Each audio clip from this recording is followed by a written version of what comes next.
تحية من خلال منتدى الفنون الجميلة والسوالف أفهام نتناقش بموضوع ودردشة سريعة. موضوعنا عن الفن بصورة عامة، يعني الفن هو مرتبط، يمكن ارتباط وثيق مع الحياة. أتمنى المشاركة من خلال منتدى الفنون الجميلة. أجمل تحية لكل الأعضاء المنضمين ويانا من خلال هذا الجروب. نتمنى لكم التوفيق والنجاح، ودائما خليكم ويانا بمواضيعنا من سوالف اف ام، مواضيع ودردشة سريعة ممكن ناخذ رأيكم الشخصي. اليوم عن موضوع الفن بصورة عامة. موضوعنا هو جدا جميل مثل منتدى الفنون الجميلة. ويا هلا بكل الأعضاء المنضمين ويانا. معكم كمال.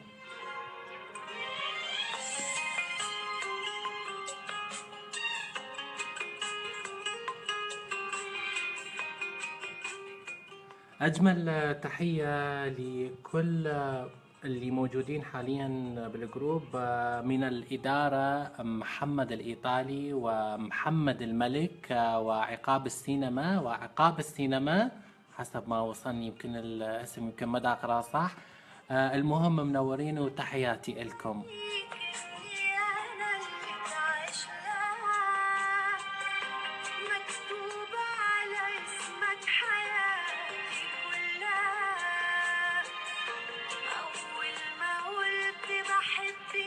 أجمل تحية لحمزة الوندي، وتحياتي لمحمد الملك ومحمد الإيطالي. محمد الملك يقول أهلا وسهلا بك صديقي كمال، نورت يا وردة بوجودك. محمد الملك تحياتي إلك، نورتنا.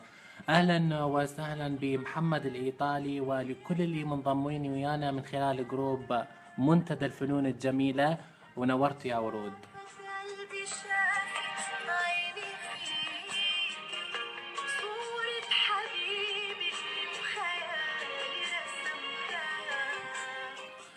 نلاحظ الفن يعني مرتبط ارتباط وثيق بكل الأشياء. يعني مثلا هسه الأغاني يعني هي من الفنون المنتشرة بشكل واسع. يعني الفنون اللي نسمعها تكون سمعية، اللي دائما نكون بالسيارة، نكون بالبيت عن طريق الاسترخاء. يمكن دا نسمع شغلات تليق بينا وتليق بمزاجنا وبالمود مالتنا. اليوم كيف تعرف الفن وشنو هو دور الفن بحياتك؟ يعني من خلال منتدى الفنون الجميلة أرحب بكم من جديد، ودردشتنا اليوم عن الفن.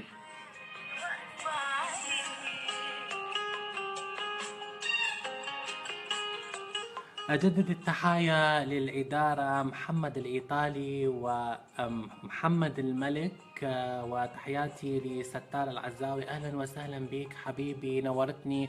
وأتمنى أسمع آرائكم عن موضوعنا اللي هو الفن. يعني كيف تشوف الفن بمجتمعنا؟ يعني دور الفن، يعني أتمنى أسمع آرائكم.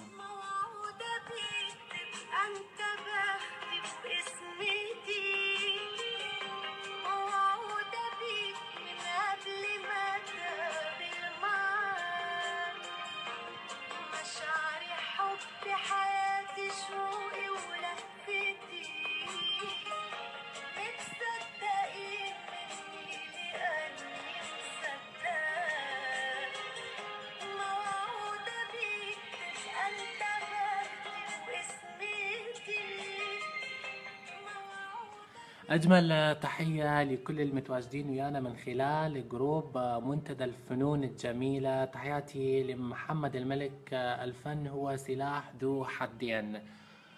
شيء حلو أنه تعبر عن الفن هو سلاح.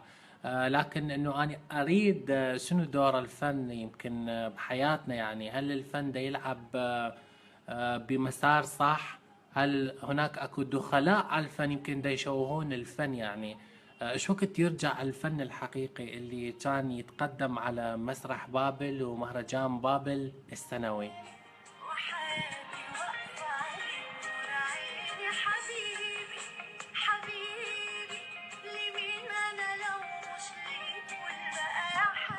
فرصة حلوة إنه نسمع بسوالف ليل وسوالف اف ام ألبوم إليسا الجديد اللي هو سهرنا يا ليل، واحنا سهرانين وياكم بأجمل أمسية وأجمل دردشة سريعة من خلال منتدى الفنون الجميلة.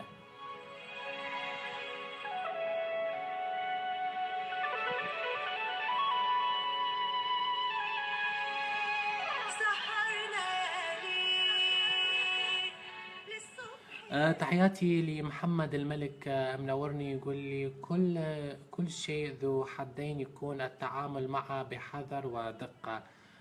ده تحسسني يعني راح أصير حرب. يا محمد الملك تحياتي إلك. الفن ممكن أن يغير مسار شعوب، يغير دساتير وأنظمة. حلو هذا الشيء يعني. يمكن الفيسبوك هو فن، يعني هسه الفيسبوك هو فن كبير، يعني خلى انه فنانين انه ينشرون اعمالهم، خلاهم يكونون قريبين من الناس. واحنا هسه هذا الفن، فن البث المباشر اللي هسه دا نلتقي بيه ودا نحكي وياكم ودا نسولف.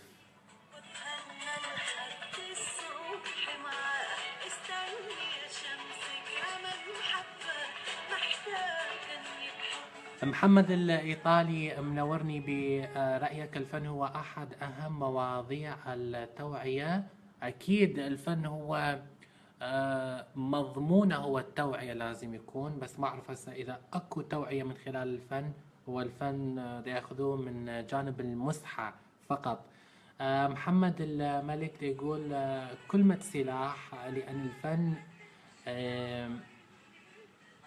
ينقذ للنفوس، يعني ينفذ للنفوس كأسرع، ينفذ للنفوس كأسرع شيء. يعني حلو هذا الشيء.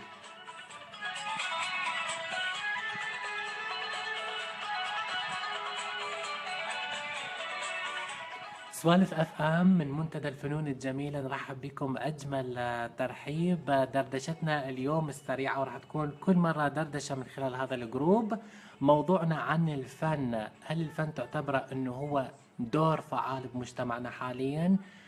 كيف تشوف الفن حاليا؟ هل هو عبارة عن ترفيه فقط، أم ابتعدنا عن الهدف من خلال الفن؟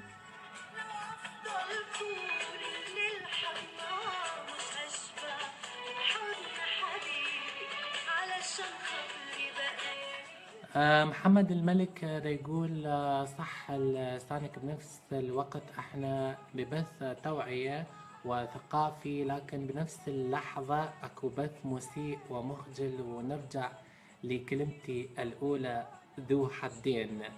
ان شاء الله يكون الفن محصور ذو حدين بالهدف الحقيقي، الهدف الجمالي اللي هو يمكن ينفع المجتمع. محمد الإيطالي يقول أهلا بيك أحمد الشمري، أجمل تحية لكل اللي منضمين ويانا من خلال جروب منتدى الفنون الجميلة. وتحياتنا للإدارة من محمد الإيطالي ومحمد الملك، ولكل اللي موجودين الغائب والحاضر من خلال منتدى الفنون الجميلة.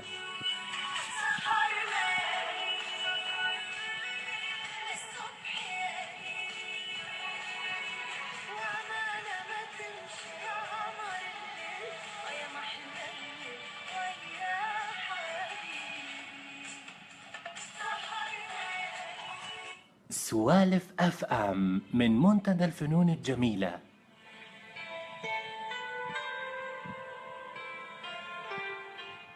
أجمل تحية لكل اللي موجودين من خلال جروب منتدى الفنون الجميلة. تحياتي ل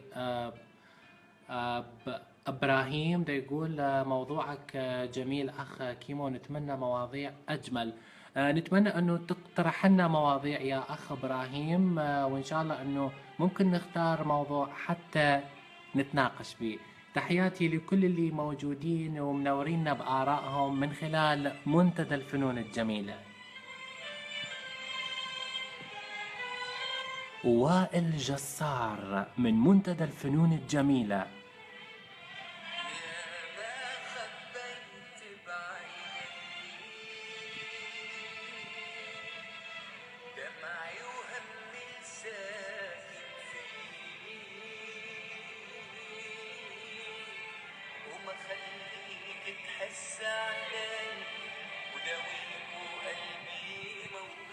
نرجع لدردشتنا السريعة وموضوعنا عن الفن. كيف تشوف الفن من خلال المجتمع؟ هل هو دا يكون بمضمون أما دا يكون مجرد ترفيه؟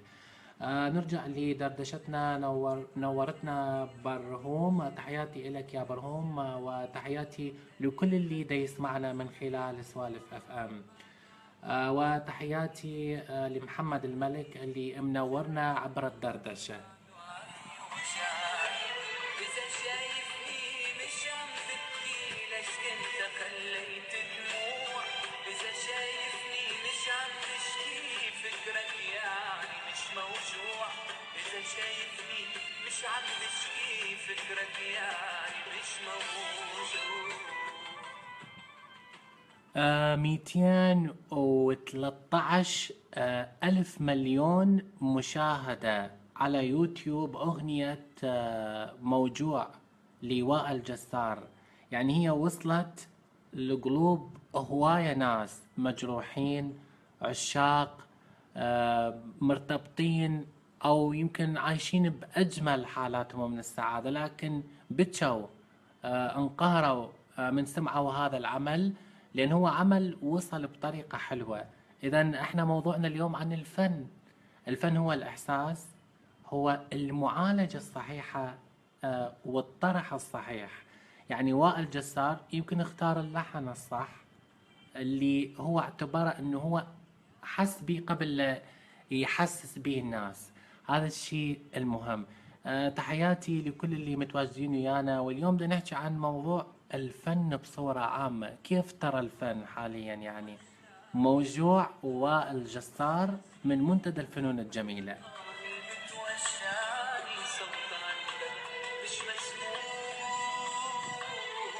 أجمل تحية لكل اللي متواجدين ويانا من خلال منتدى الفنون الجميلة، ورحب بكم أجمل ترحيب.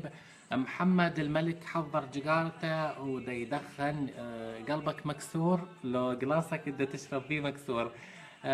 منورين لكل اللي موجودين حاليا بمنتدى الفنون الجميلة.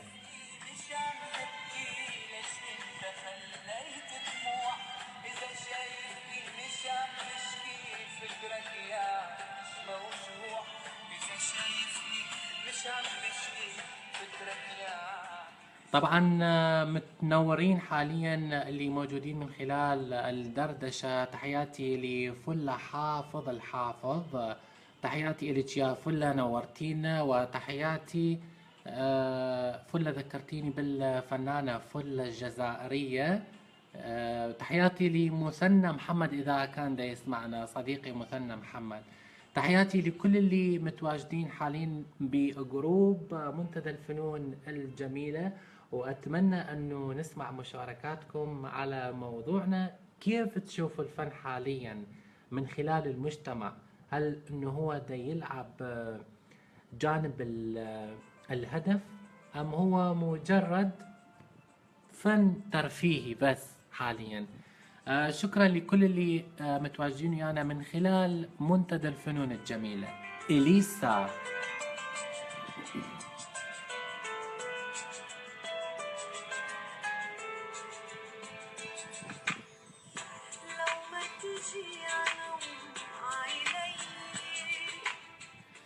تحياتي لكل اللي متواجدين ويانا، وأيضا راح تكون من ضمن فعاليات منتدى الفنون الجميلة سفرة. راح تكون سفرة يمكن تكون تعليمية أو سفرة استطلاع في متحف التاريخ أكيد، اللي هو مكانه بالعلاوي.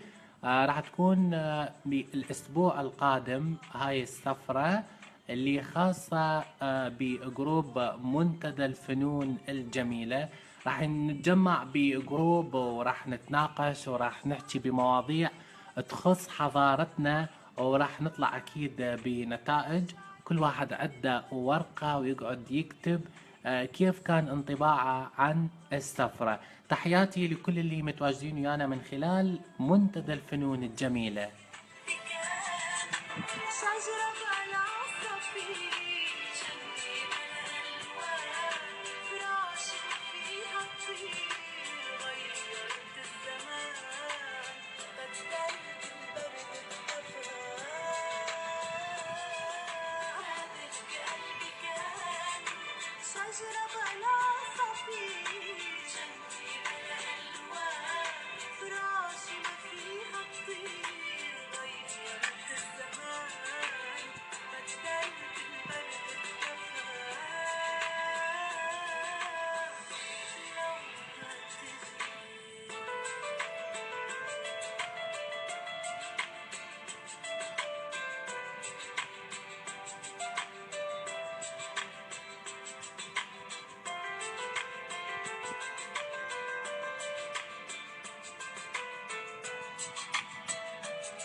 تحياتي لكل اللي متواجدين من خلال منتدى الفنون الجميلة، وتحياتي لفلة منورتنا يا فلة حافظ الحافظ.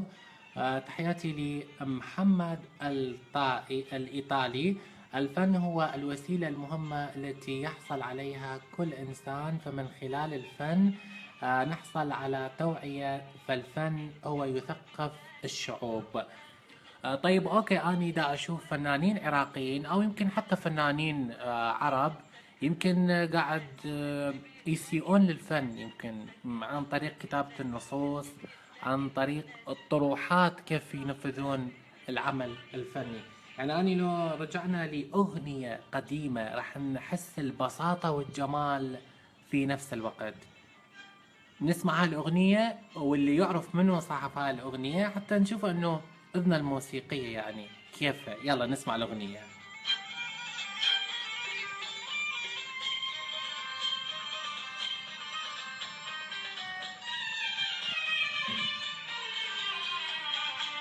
ابواب الناس كلها وبالاخر دق ابوابي، ودق ابواب الناس كلها وبالاخر دق ابوابي.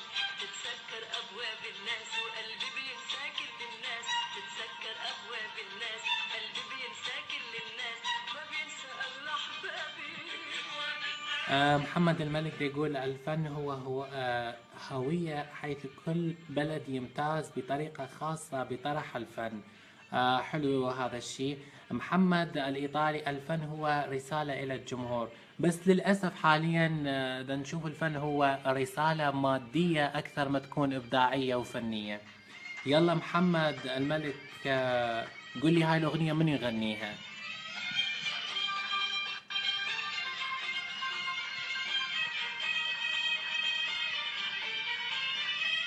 منديلك يا حنين لوح يا غالي يا رفيق الروح، صار بعيني ولا تروح ولا تنساني بغيابي.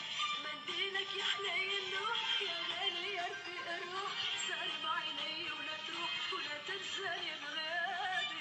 ابواب الناس كلها وبالاخر دق ابوابي، ابواب الناس كلها وبالاخر دق ابوابي. تتسكر ابواب الناس قلبي بينسى كل الناس، تتسكر ابواب الناس قلبي بينسى كل الناس. أيضا محمد الملك دا يقول بسبب عدم اهتمام المسؤولين بشريحة الفنانين. مو بس هذا الشيء، بس ماكو رقابة فنية حاليا. يعني الله يرحم أيام نصرة البدر وقائد حلمي، كل ساعة يطلع لنا مطرب جديد. يعني بالأسبوع فد يطلعون أربعة، وراهم طلع تيسير السفير، ورا تيسير السفير ما اعرف منو ما اعرف منو، ظلوا يطلعون مثل ما يقولون مجاميع مجاميع، ما ادري مين الله يجيب يعني يجيبهم. وصاروا يعني مثلا نقول له محمد الملك صوتك حلو، فيقول له لا والله صوتي ما حلو. لا بس خل امثل لكم اياها. يلا أقول لك صوتك حلو. اني بس تعرف هاي الاغنية مال أقول لك هسه تقول لي صوتك حلو لو لا. اني اعرف هاي الاغنية شبيك مال مال شنو مال أول مرة أسمع أغنية مال يقول لي مال ايه شبيك هسه الاغاني مال روبي، مو تقول له كل لما اقول له بيقول لي هو لا. أقول لك أنت شنو يعني تريد تصير دلوع؟ اقول لك يشكوا بيها يعني اصير مطرب واغني، يعني شكوا بيها يعني هذا فن. يلا دي سمعني صوتك. صبغت شعري اني اليوم اشقر ثلجي خليته. و دي كمل يعني. ايوه هاي يقول وش عندك وش عندك. وش عندك قاعد تغني وما عندك صوت؟ صدق يعني اي واحد ما عنده صوت صار بسهولة ممكن يغني يعني. أجمل تحية لكل اللي متواجدين ويانا من خلال منتدى الفنون الجميلة. اليوم موضوعنا عن الفن بصورة عامة. يعني رسالة الفن حاليا تحسوها رسالة صادقة، رسالة بيها نوع من الإسفاف، رسالة بيها نوع مثلا يقولون يعني هسه مثلا هسه نسمع مثلا أغنية، نسمع هاي الأغنية. في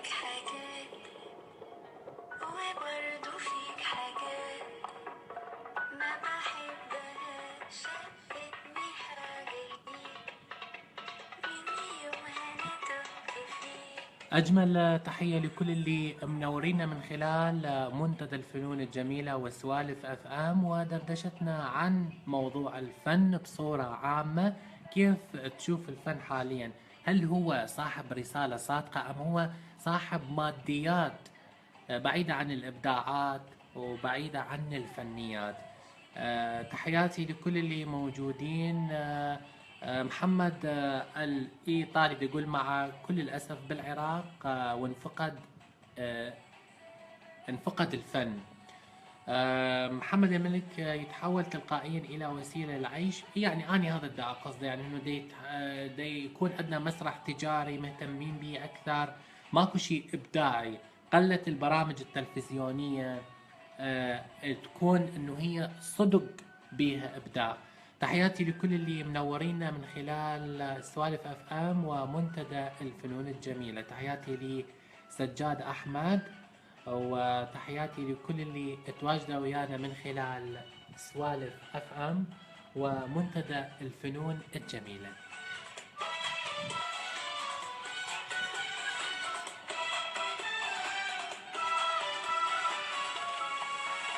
تحصل حاجات ساعات وبقول ما عديهاش، لكن أوام أرجع وأقول بلاش، أحسن لي ما أديهاش أي اهتمام، وليه أحسبها وأتعبيه، ما أنت اللي حاسة بيه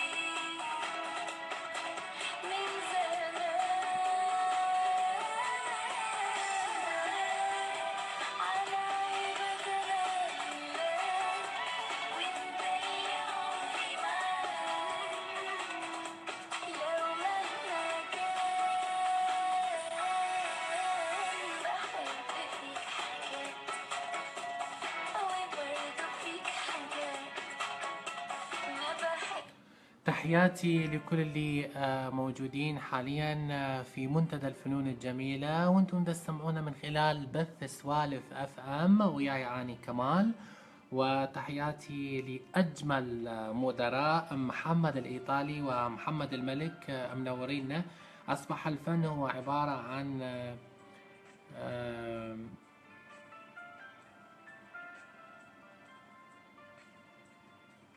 ده يقول الفن صار عبارة عن جروبات وعلاقات شخصية فقط.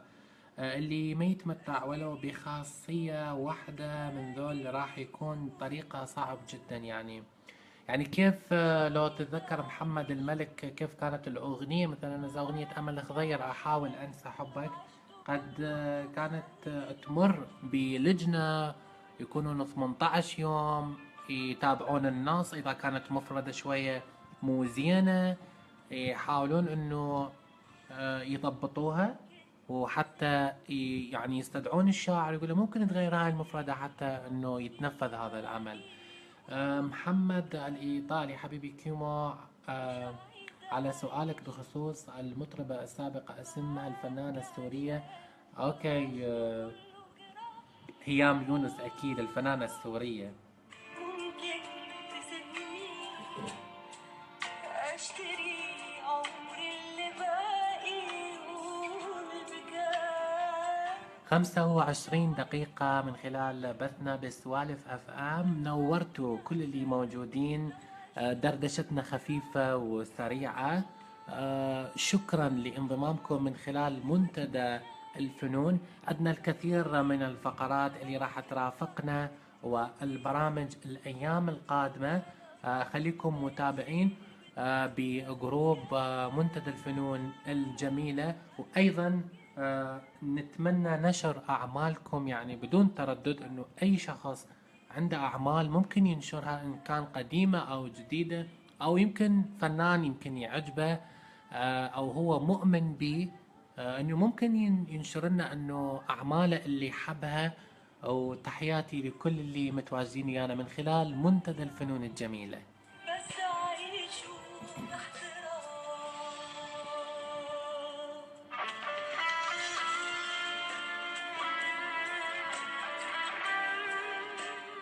محمد الملك منورني، احاول والغرام يزيد كل يوم، وحبي الكم يزيد كل يوم، وعيني مساهرة ما شافت النوم. نتمنى نسمعها بصوتك ان شاء الله، بنستضيفك من خلال سوالف اف ام، ونسوي وياك لقاء، وممكن نستضيفك وتغني لنا يا محمد الملك، صاحب المواهب العجيبة الغريبة. واهم شيء الكرش يكون دافي، والمعدة الاحساس بها غافي. سجاد أحمد منورني يا وردة، دي يقول طريقة الفهم الفن وخصوصا بالعراق، أنه الفن مو زين اللي ينضم بهذا، خرج عن حلو.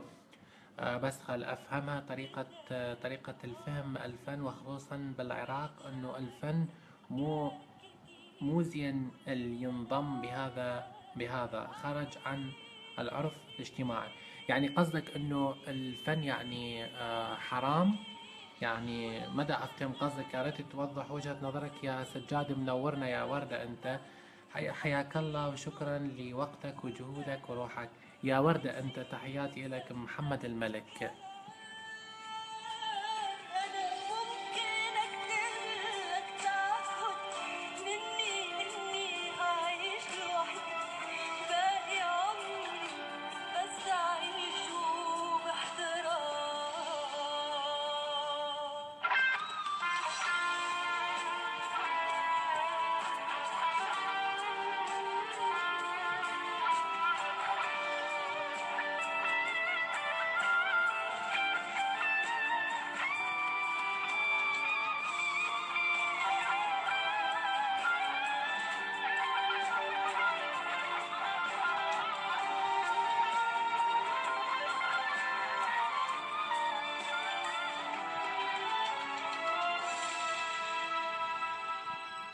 سوالف اف ام.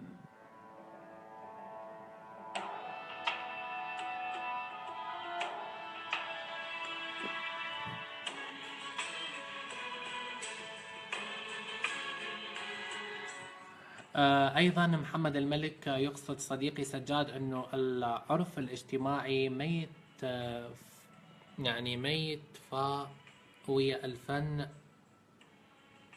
ها، ويا الفن وينظر نظرة سلبية. آه، الصح يعني هواية من المتعصبين فكريا ينظرون للفن نظرة مثل ما يقولون انه حرام، ما يصير انه يعني مثلا النحت الرسم او هو عيب يعني. عم يصرخ لبنان، وينك يا حضارة، وينك يا إنسان، وينك يا إنسان.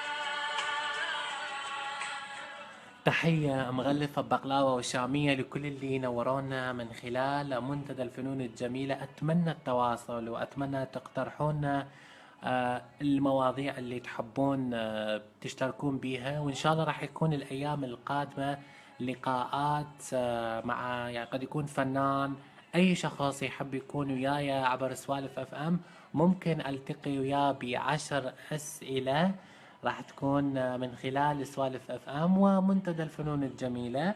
نتمنى التواصل والاقتراح المواضيع، هذا الشيء مهم يزيد من تفاعل الجروب ومنتدى الفن. عم يصرخ لبنان، وينك يا حضارة، وينك يا إنسان. ايضا ستار العزاوي يقول الفن هو موهبة، ويا ريت الفن القديم يرجع هسه، لان هسه كل شخص بسهولة يقول اني فنان، وهو ما يعرف شنو معنى مع الأسف. طبعا هذا الشيء، وحاليا اكو هواية اشخاص يدفعون فلوس بس على مود يمثل او يطلع على قناة فضائية الى اللي آخرها، وهواية مواهب ما ماخذة حقها بالعراق. تحياتي إلى الجميع. ستار العزاوي كلامك حلو، يعني جدا عجبني بأكثر من موضوع، يعني ممكن نناقشه، لكن عجبتني القفلة دا تقول هواية مواهب ما ماخذة حقها. إن شاء الله ناخذ موضوع عن الموهبة، كيف انه الموهبة بالعراق كيف دا تصير. موضوع حلو عن الموهبة. الموهبة اكو مواهب هواية دا تموت. ستار العزاوي نورتني ونورت جروبك منتدى الفنون الجميلة.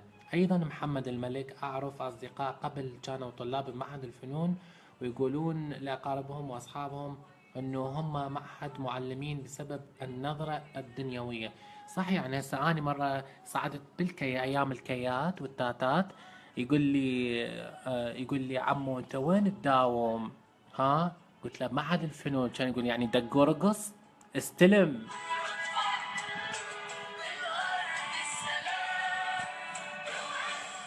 تصرخ معلم حيي شعبك يا لبنان، حيي شعبك يا لبنان، حيي شعبك يا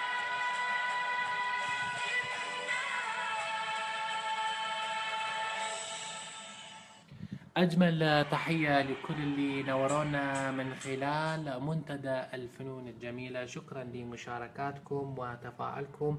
هاي الدردشة سريعة وخفيفة راح تكون بين يوم ويوم. ممكن نطرح موضوع، اقترحوا لنا مواضيع، يعني مثل ما انه اني صدت موضوع على الطاير من صديقنا ستار العزاوي، تحياتنا لك. جدا موضوع حلو عن حجم الموهبة وعن الموهبة ماخذة حقها بالوطن.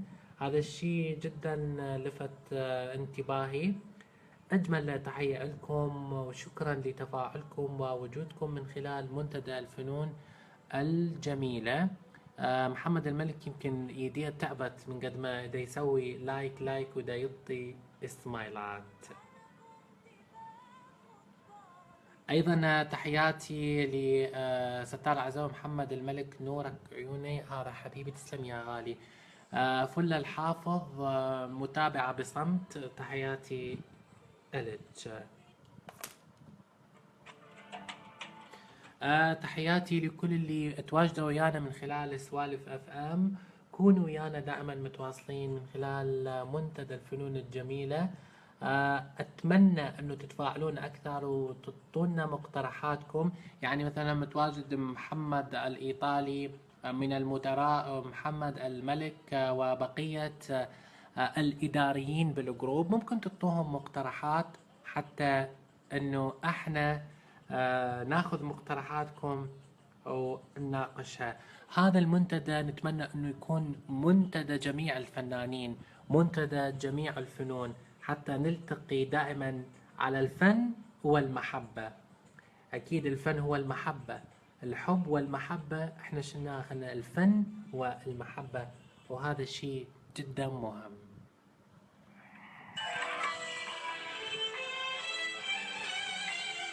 نختم البث بأغنية عراقية دائما من سوالف اف ام.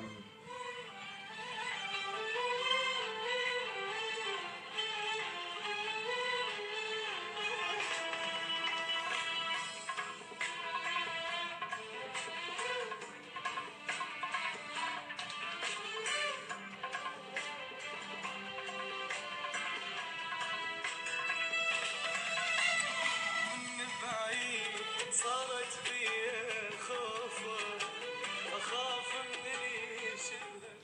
أجمل تحية لكل اللي يتواجدوا ويانا من خلال منتدى الفنون الجميلة، وتحياتي لكل اللي شاركوني. تحياتي لمحمد الملك، محمد الإيطالي، وتحياتي لإبراهيم وستار العزاوي. تحية أكيد متجددة من خلال سوالف اف ام لكل اللي نورونا، وإن كان بالاستماع أو إن كان عن طريق المشاركة والدردشة السريعة من سوالف اف ام. اسمعنا دائما وانسى الهم. شكلك راح أعوفه.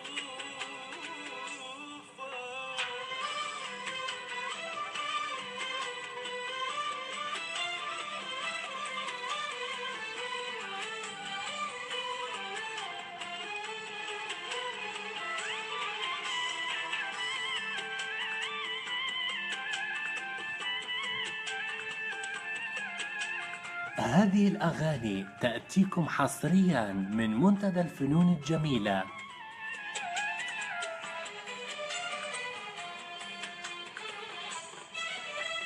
أبغى الدرب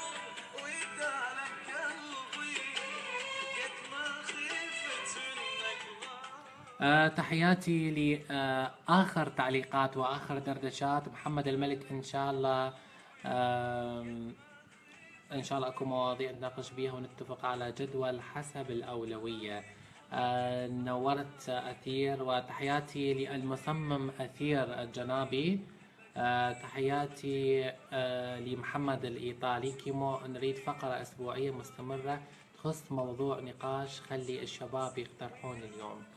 إن شاء الله أكيد إحنا لازم ننزل فد إعلان اسمه يعني سمعنا رأيك، قد تكون بها فقرة اتصالات. نتمنى نسمع آرائكم يعني، ونتمنى أي شخص منضم بجروب منتدى الفنون الجميلة أنه نسوي وياه لقاء. يعني احنا عندنا 10 أسئلة راح نسأله ونتعرف عليه. أيضا راح تكون له هوية خاصة بجروبنا، يعني لأن الجروب إن شاء الله مستمر بالتطور، وراح يكون جروبنا وجروبكم جروب المحبة والفن.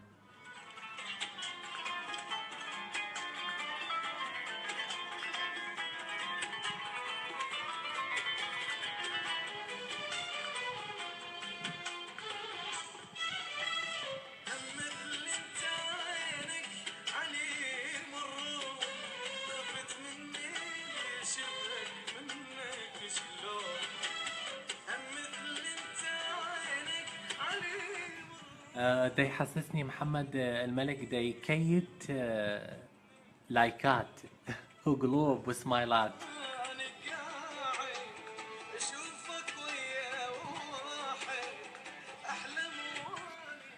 احمد خالد دا يقول كيمو مشتاق لك، اني الاشوق يا وردة، نورت سوالف اف ام ومنتدى الفنون الجميلة.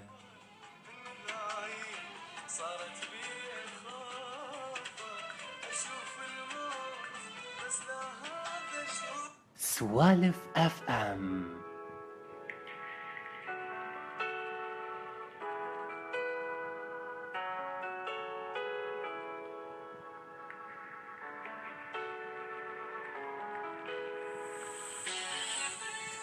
محمد الإيطالي، شكرا على تلبيتك للدعوة اللي أنه سوينا بث حاليا ودردشنا بدردشة خفيفة بهذا الجروب. أنت إنسان طموح وأصدقائك طموحين وعندهم أفكار حلوة. حلو أنه يكون جروب بناس متفاهمين، ناس محبين للحياة، ناس يحبون يتطورون فنيا وذهنيا وفكريا. هذا الشيء جدا حلو. إن شاء الله منتدى الفنون الجميلة مميز بكل الفنانين وبكل طلبة أكاديمية ومعهد فنون الجميلة من محمد الإيطالي.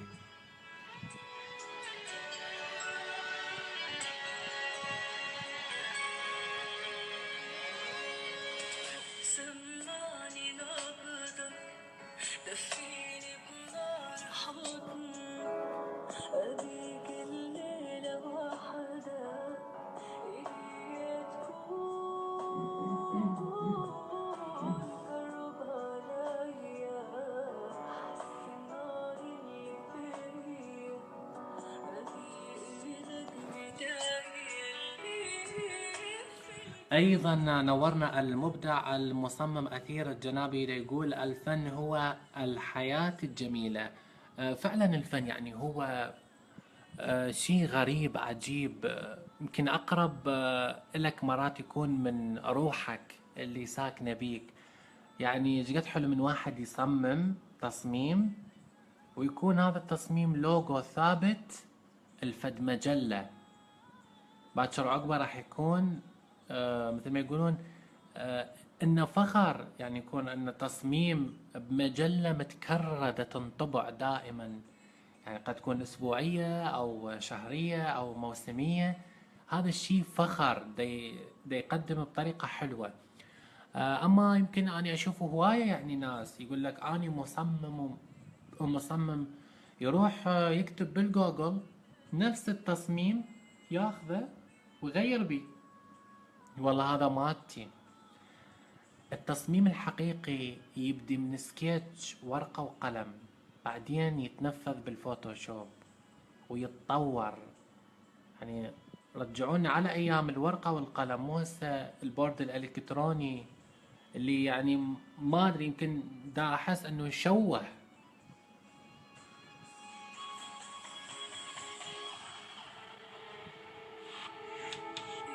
فرحة عمري معاك الوقت يجري.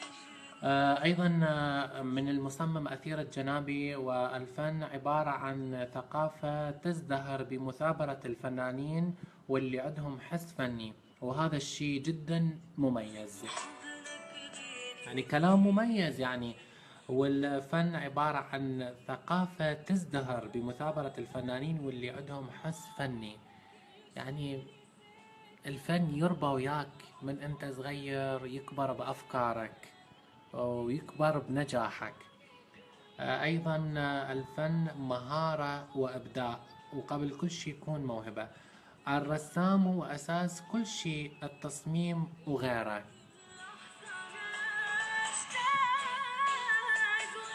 أيضا أحمد خالد، تحياتي لك وتحياتي للمصمم المبدع أثير الجنابي.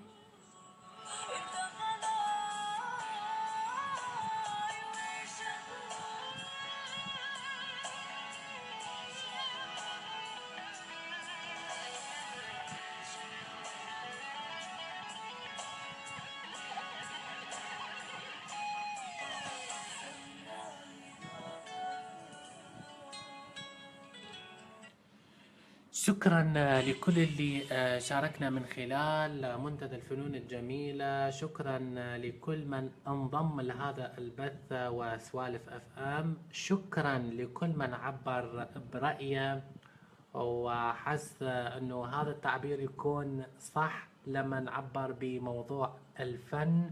كيف نظرتك للفن. تحياتي لكل اللي متواجدين ويانا، ونجدد التحايا لمحمد الإيطالي، وتحية للإدارة أكيد، محمد الإيطالي ومحمد الملك وبقية الإدارة. شكرا لحسن الاستماع، وشكرا لوجودكم من خلال جروب منتدى الفنون الجميلة. تحياتي لكم، الفنان التشكيلي كمال.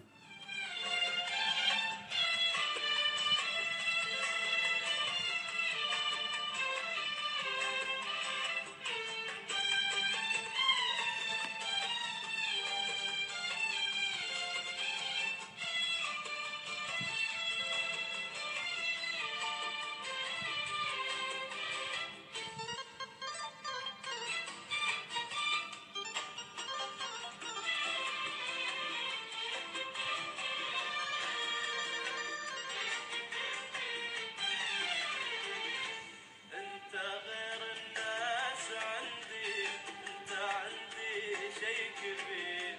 كيف بصبر وانا شايف ناس من حولك. إهداء خاص من منتدى الفنون الجميلة إلى محمد الإيطالي ومحمد الملك، ولكل اللي متواجد ويانا من خلال جروب منتدى الفنون الجميلة وسوالف أف أم. حولك كثير وانا احبك واقولها لك، كل ما خليها في بالي. وانا احبك واقولها لك، كل ما خليها في بالك. انا مالي اي عاشق، انا لما اعشق اغير، والله لما اعشق اغير.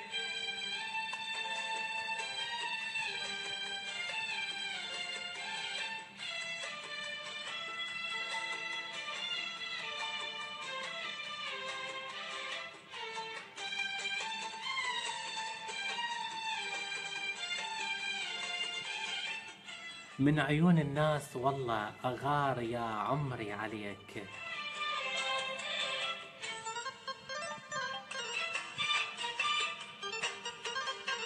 المصمم أثير الجنابي، أعتذر لأن ما عندنا طلبات أغاني حتى ما نكسر القوانين ونكون بثنا يشبه بث غيرنا. من عيون الناس والله أمار يا عمري عليك، وما تطمن وانسى خوفي إلا ويديني بيديك. من عيون الناس والله أغار يا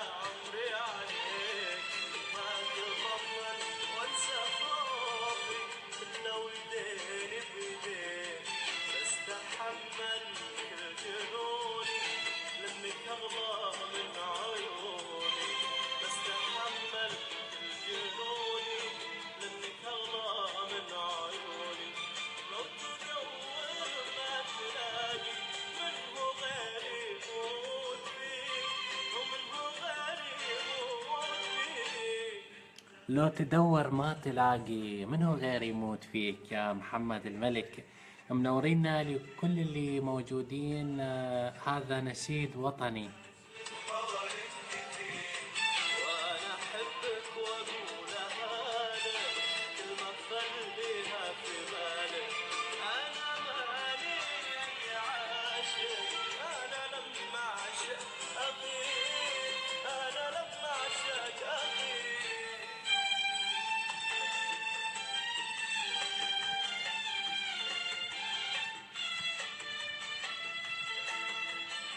أجمل تحية لمحمد سمير. منورنا يا وردة من خلال سوالف أف أم ومنتدى الفنون الجميلة.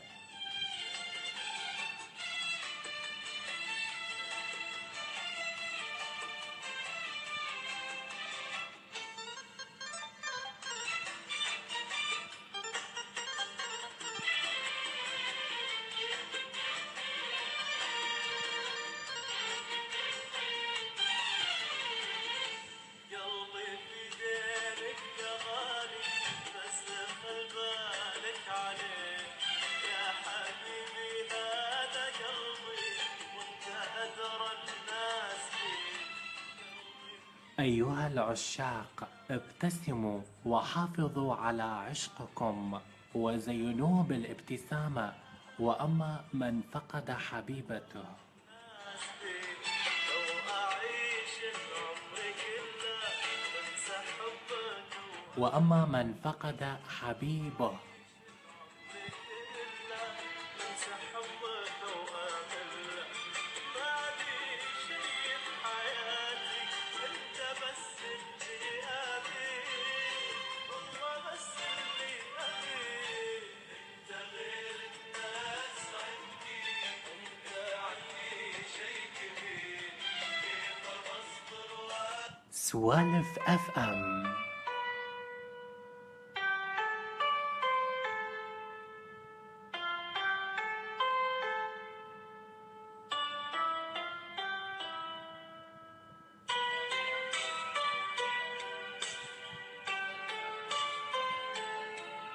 أيها العشاق، ابتسموا وحافظوا على عشقكم وزينوه بالابتسامة.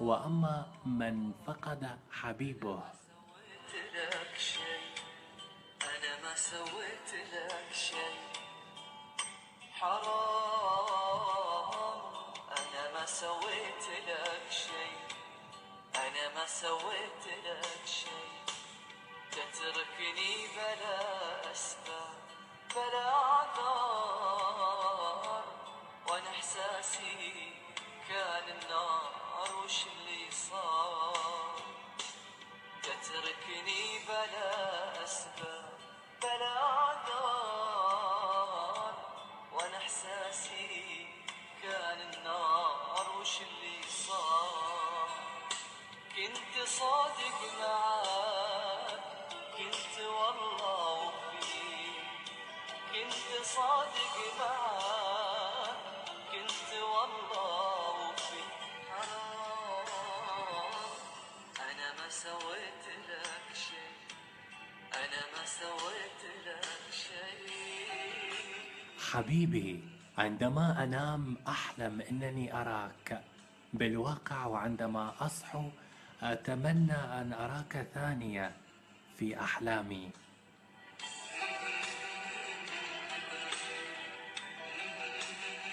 حبيبي، عندما أنام أحلم أنني أراك بالواقع، وعندما أصحو أتمنى أن أراك ثانية في أحلامي.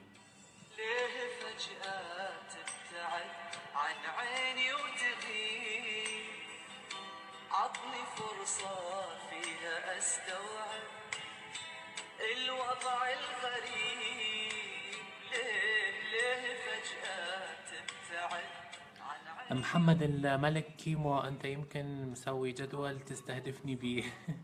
أويلي على الجقارة، أويلي على الحرق. الوضع الوضع الغريب حرام.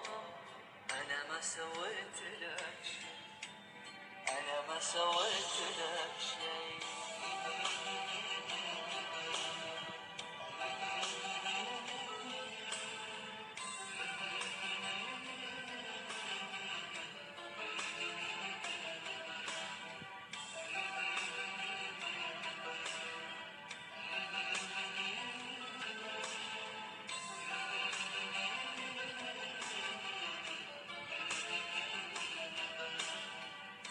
قلبك اللي طاوعك قادر على الهجران، واللي أخذتها معك قلبي أنا الإنسان.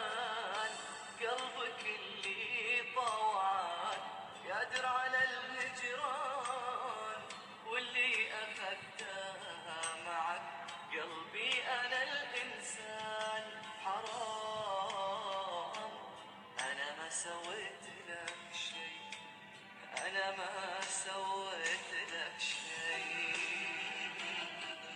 حينما تتوقف روحي عن عشق روحك سيتوقف قلمي عن عشق الحروف وتقبيل الورق. المصمم أثير الجنابي، شكرا لكلمات الحب اللي تبعثها، يعني جدا حلوة وعاد ذوقك. يعني ذكرتني بفقرتي اللي كانت في إذاعة المؤتمر كلام ليل. الله يسامح الزمن ويسامحك وياه، وإن كان للفرحة ثمن عشناها ودفعناه. الله يسامح الزمن ويسامحك وياه، وإن كان للفرحة ثمن عشناها ودفعناه. حرام أنا ما سويت لك شي، أنا ما سويت لك شي. تحياتي لآدم الراقي، نورت يا آدم الراقي. بس متى تظهر تعليقات؟ تحياتي لكل اللي موجود ويانا، وتحياتي لكل اللي انضموا ويانا من خلال سوالف اف ام ومنتدى الفنون الجميلة. وآخر أغنية قبل الوداع.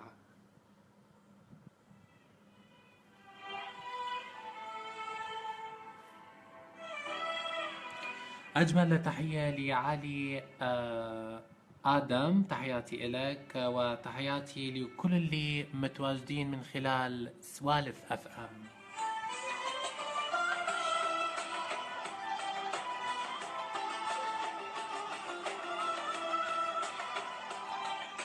ضاع عمري مرتين، مرة قبل أن ألقاك والثانية عندما لم أعد ألقاك. الله يا المصمم أثير الجنابي ملك المشاعر، تحياتي لعلي آدم.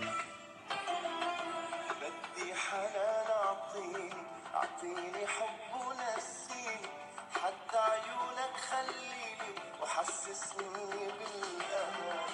انت عمري وحياتي، انت عشقي وقهاتي، بقضي معك حياتي لآخر الزمان.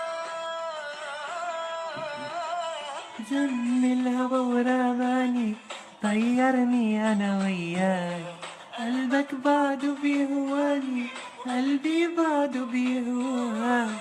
جن الهوى ورماني، طيرني أنا وياك.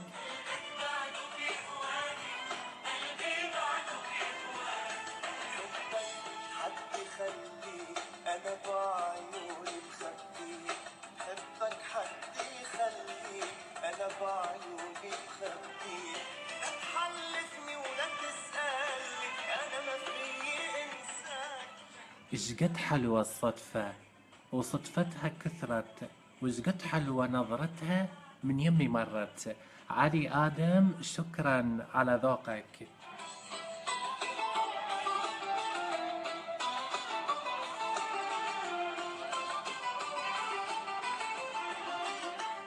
يا محلى سوالفنا بوجودكم وأرواحكم النقية. محمد الملك. يا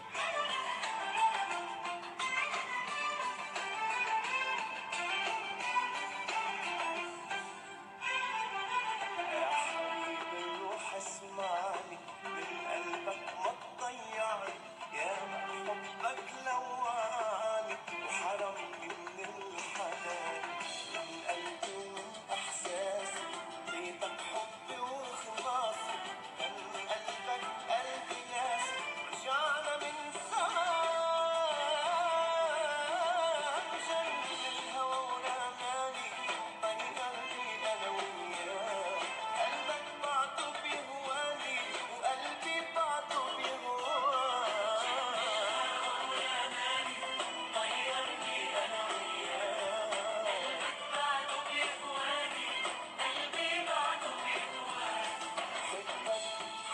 خلي أنا بعيوني بخبي حبك حدي خلي أنا بعيوني بخبي لا تحلفني ولا تسألني أنا ما في إنسان شكل الهوى ورماني. سوالف اف ام.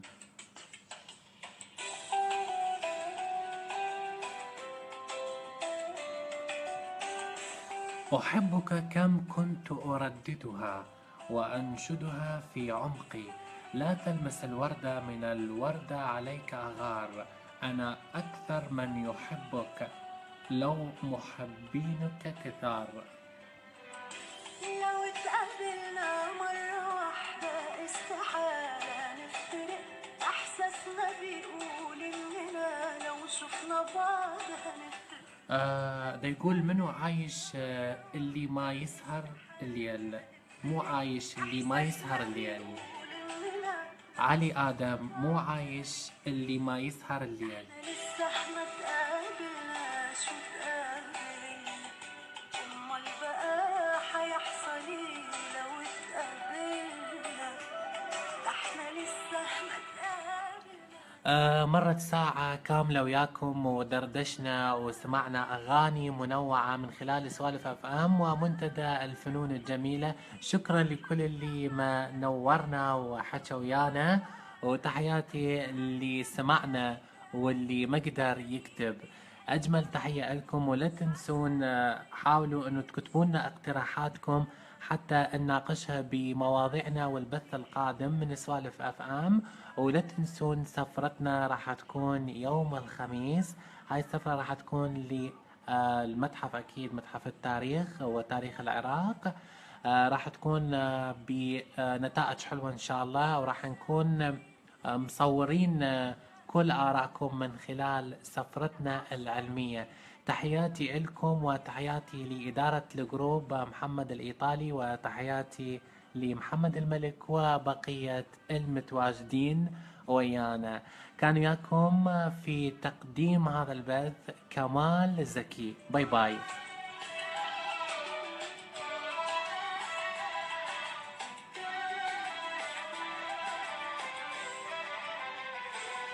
ايوه بنفكر سوا نفس الحاجة في نفس الوقت، كل واحد عارف فين التاني بيعمل. جميع الحقوق محفوظة إلى منتدى الفنون الجميلة. شكرا.